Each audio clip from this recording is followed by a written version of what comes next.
Good morning, multipliers. Good morning to you, good people of the world. Good morning, Judah. How are you today? Good morning, Dan. I'm good. How are you? You look good today. You look pretty.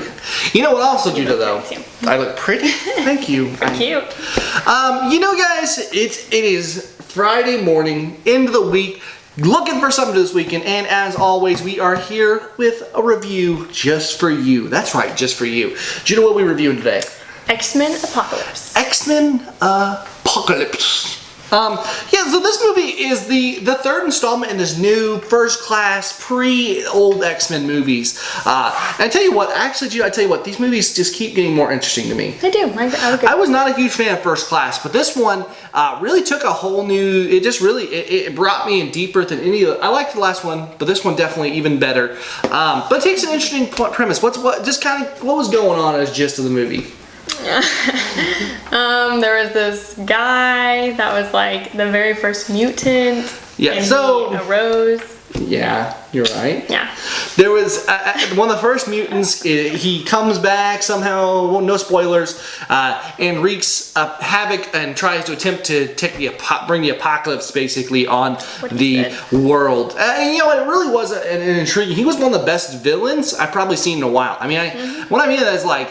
We see a lot of villains like Loki is fantastic from the Thor, you know, and obviously Avengers. I think he's a really good villain, but a lot of them are kind of one-dimensional or kind of lackluster, and he really had a lot of depth and dynamicness to him. I enjoyed him for what little we really knew about him. I thought he was a great villain. The whole cast was fantastic. They really do a good job of taking these young actors and actresses and giving them and really getting the best performance out of them. I thought it was really good. Professor Xavier and all the gang were fantastic. I really enjoyed the whole thing. The story was just really, really concise, cool. You never really felt bored along the way was the big thing. Yeah. You know? Yeah. You thought? Not at all. And, you know, I think, like, you never felt, like, the movie never dragged. It had very good, consistent speed that went with it. You know, at times the CG, I think they did a good job in not overdoing it, but still kept that comic book feel in some senses, you know what I mean? Like, I think of, like, kind of like the Zack Snyder, you know, movies we've seen so far with, like, Superman and everything. Some of them look a little bit too fake. They go for that, like, really... what's the word I'm looking for, Judah? Over the top? Not over the top, but fantasy kind of look. They don't really have a real look. This one had did a good job, but I really enjoyed the CG and everything in it. Negatives, Judah. Any negatives you can think of? I can't really think of anything. I mean, like I said, the CG at times was a little bit wonky for me, but I think it was really a really well-paced movie. Had a great cast that was very involved and intriguing. I think parental guide-wise, there was language, definitely. There was a couple uses of the F word. There was some other languages, a few GDs in there. But all in all, pretty clean. There was no sexual content. Anything you noticed besides that, Judah? I mean, there's a few scenes that were kind of gritty, just with like people getting. Yeah, there was a few fighting scenes where there was definitely a little bit of like, but there's not really any gore. It was just more like, oh wow, that was intense. Just implied. But so yeah, as far as the parental guide is pretty good for. It's a little bit more than what you see in the Avengers, but still not to the level what we saw like in Deadpool or any humor, of those. Which I love. Yeah, there was a lot of humor. The humor was really a good shining point in this movie. Really fantastic. I laughed a lot. I thought it was funny, and I definitely enjoyed it a lot. All in all, Jude, I think we got a good parental guide. We had a good story. I enjoyed it. It was probably my favorite of the X-Men series we've had yet. Definitely the most intriguing to make me want to come back. So definitely when I'd see. What's our rating, Judah? 6.8. 6.8. We already 8.0 is what we talked about. Oh, you never told me that. We were talking about it right there in the other room. I guess Judah wasn't paying attention. We literally discussed it. But we're going to give it an 8.0. Fantastic movie. Really enjoyed it. Thought it was a great time. I wouldn't say it's better than... I still enjoy the Marvel Universe better, but definitely of all these was most intriguing of the franchise. Very, very good, very well paced, excellent movie. Go see it in theaters. It's one of those really grand and cool to see in theaters. That was cool. So, all right, well after that little boop, boop, we're gonna jump on over to Focus for a second, all right guys? And let's do it. So we're honing in with the focus. We're diving in. You know, this Apocalypse movie, one of the things we really talked about in the review is had a lot of like spiritual tones to it. They were kind of trying to hint off of, they kind of played Apocalypse as somewhat of a god figure. He definitely looked at himself as such. And you know, it's one of those things to where I was thinking about this, and I thought about Galatians chapter 1, verse 6. We're going to go 6 through 10. It's a good hunk of scripture, but it's a really, really good passage. Do you want to go ahead and read for us 6 through 10, Judah? I am astonished that you are so quickly deserting him who called you in the grace of Christ and are turning to a different gospel. Not that there is another one, but there are some who trouble you and want to distort the gospel of Christ. But even if we or an angel from heaven should preach to you a gospel contrary to the one preached to you, let him be accursed. As we have said before, so now I say again, if anyone is preaching to you a gospel contrary to the one you've received, let him be accursed. For now I am seeking the approval of man or of God, or am I trying to please man? If I were still trying to please man, I would not be a servant of Christ. So the reason I thought this was a cool thing is so Apocalypse comes in and he's this. They even call him a false god numerous times in the film. People call him that. It's not really a spoiler. Don't worry. And so I thought about this and I was watching this. I was thinking how quickly people desert everything they know. Sometimes I was thinking that. In the movie, they like all just switch sides so easily. Well, let's not talk about that too much. We don't want to spoil anything. So, but I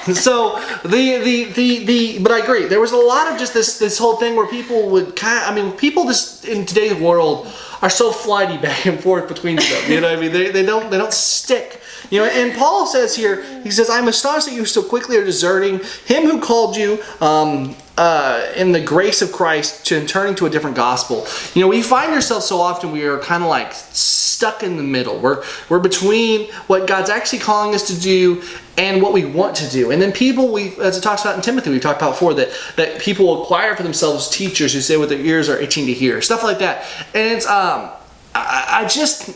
I think it's so much, guys, where we're in our lives and in the world we live in. We talked about a lot. It's important that we make our faith our own, that we know what we're doing, but we know who God is, and that we surround ourselves in the truth and not in the things that are false. You know, see, Paul says here, he says if there is a but there are some who trouble you and want to distort the gospel of Christ. But even if we or an angel of heaven should preach to you a gospel contrary to the one preached to you, let him be accursed. So you see, what he's saying here is that even if an angel, if I, Paul, begin to tell you that something different to what then Jesus says, what you know to be true, what the Bible talks about, or an angel comes to you and says something all completely different, then you know it is false. You know it's not to be true. You know, there's several kind of sections of Christianity that have split off where you see people who preach a different gospel and say that an angel came or something and gave them this thing.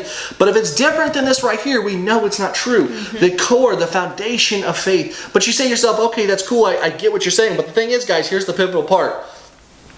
You gotta know what you believe. You know, you have to know it. And the way we get there is by seeking it out and going there. And so this is kind of a theme that's been running in a lot of our videos, but so pivotally important is that there are things out there that are distracting, they're confusing, they're things that we need to be worried about. The thing is, the only way we protect ourselves is by shoring up our faith. Yeah, very true. And the thing is, God wants to do something great with you. I don't care who you are, I don't care where you are, I don't care if you're what position you are in life, what stage you are. God has a plan for something great in your life. He truly does. It's a matter of whether we're willing to be used in that moment. You see, and so often we get caught up in these other things and miss the true joy that's found in just being content in life, being content in the gospel, and understanding that sometimes it's not fun. Like my dad's sick right now, you know, and me and Judah have been going through a whirlwind in life for this time being. You know, we've been in all this stuff, and the thing is, we were talking about this morning, is that through all this confusion and chaos, we know that our God has brought us through this before, and He'll bring it through again. You know, and there's a beauty and a serenity comes to that. But we see in this passage right here that we cannot be people who are caught in the wind, you know, passing through life and not rooted in our faith with Christ. We have to be found in Him, found in that truth, and then secure in it. And so often we are just passing with the wind where it goes willy-nilly. And so I don't know. I thought with this movie it fit with what we were talking about. I thought it was a good thing. And going in this movie to see and have that mindset. So I hope that you enjoyed this review. Did you do anything else in closing? think you covered it pretty well. And you know, guys, that's the thing. It's like God has a true plan for your life. And I hope you trust Him, you seek Him, and you're willing to listen to what He says. Because it's not always easy. It's easier to go out and find people tell you that getting rich and having money, or that's the way God blesses us. And sometimes it's just not. Sometimes it's being a servant. Sometimes it's being broken. Sometimes it's being poor. You know, you don't know what it could be. But it is to follow in Him and to find joy in that moment. So, I think that does it, guys. Let us know what you're seeing this weekend. Are you going to go see Apocalypse? What did you think of the review? Are you going to go see something else? I forget. There was another one that came out. Alice in Wonderland came out. We're probably not going to go see it. That's not our style of movie at all. But let us know what you're doing this weekend, guys. We'd really appreciate it. Comment down below with all that stuff. Make sure if you like this review and you like to see more, hit that subscribe button. If this is the first time you're on our channel, we every 5 days a week we have on our channel Multiply Mornings.